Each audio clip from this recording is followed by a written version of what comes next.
پیچھے سے گالیاں دے رہے ہیں اور پتھر مار رہے ہیں، پورا جسم خون سے لہولہان ہو گیا ہے، حتیٰ کہ حضور کے سر انور پر ایک نہیں کئی پتھر لگے، حضور کی نالین شریف خون سے بھر گئی ہے، حتیٰ کہ آقا کریم کو بتقاضے بشریت گشی کی کیفیت طاری ہو گئی ہے۔ حضور علیہ السلام کی آنکھوں کے سامنے اللہ اکبر یوں لگتا ہے کہ جیسے تاریکی سے چھا رہی ہو، یوں لگتا ہے میں کہہ رہا ہوں، میں بہت محتاط گفتگو کرنا چاہتا ہوں، اس لیے کہ ادب زیر آسماں از عرش نازک پر نفذ کم کر کمی آیت جنید و بایزیدی جا، حضور علیہ السلام پر گشی کی کیفیت ہے، یوں لگتا ہے جیسے آنکھوں کے سامنے تاریکی سے اندھیرا سا چھا گیا ہو۔ میرے سرکار نے ایک درخت کی ٹہنی پکڑی ہے اور ٹہنی پکڑنے کے بعد وہی ٹہنی پکڑ کر حضور بیٹھ گئے ہیں، لیکن اس وقت یہ معجزہ ظاہر ہوا ہے، ٹہنی جب کوئی اوپر پکڑتا ہے اور نیچے بیٹھتا ہے یا تو ٹہنی ہاتھ سے چھوٹ جاتی ہے یا ٹہنی ٹوٹ جاتی ہے، لیکن میرے رسول کے ہاتھوں میں جو ٹہنی آئی تھی نہ وہ ہاتھ سے چھوٹتی ہے، اس لیے کہ ہاتھ ہے نبیوں کے امام کا ہاتھ، ہاتھ سے ٹہنی نہیں چھوٹتی لیکن ٹوٹتی بھی نہیں ہے، کیونکہ جو نبی کے دامن سے وابستہ ہوگا وہ ٹوٹے گا نہیں، وہ جڑا رہے گا۔ اللہ اکبر، یہ معجزہ ظاہر ہوا ہے، نہ ٹہنی ہاتھ سے چھوٹی ہے نہ درخت سے ٹوٹی ہے۔ حضور نے اس کو پکڑا اور آقا بیٹھ گئے ہیں، حضور کے ایک ہی غلام حضور کے ساتھ ہے۔ ایک تو حال یہ ہے کہ حضور علیہ السلام نے پیدل اتنا لمبا سفر طے کیا ہے اور پوری نالین خون سے بھری ہوئی ہے، کپڑے لہو لہان ہیں، میرے اللہ نے پہاڑوں کے فرشتے کو بھیجا، ساتھ جبرائیل تھے۔ یا رسول اللہ، اللہ آپ کی اس کیفیت کو دیکھ رہا ہے اور اللہ آپ پہ سلام بھیج رہا ہے، اور اللہ فرماتا ہے حبیب انہوں نے تمہارے ساتھ بڑی بدسلوکی کی ہے، رحمت خدا منتظر ہے، خدا کا عذاب منتظر ہے، آپ کہیں ان کے ساتھ کیا کیا جائے۔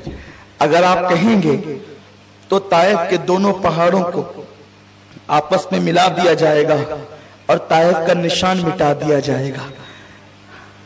آپ کیا چاہتے ہیں؟ میرے سرکار گردن جھکائے بیٹھے تھے، اس لیے کہ پورا وجود لہو لہان تھا، کپڑے پھٹے ہوئے تھے۔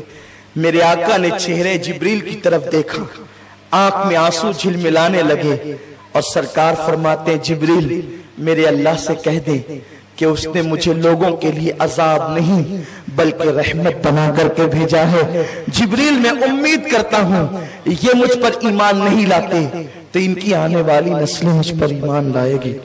میں ان کے لیے دعا کرتا ہوں اللہم اہدی قومی فَإِنَّهُ لَا يَعْقِلُونَ، اللہ اس قوم کو ہدایت عطا فرما، انہیں عقل نہیں، انہیں شعور نہیں ہے، آپ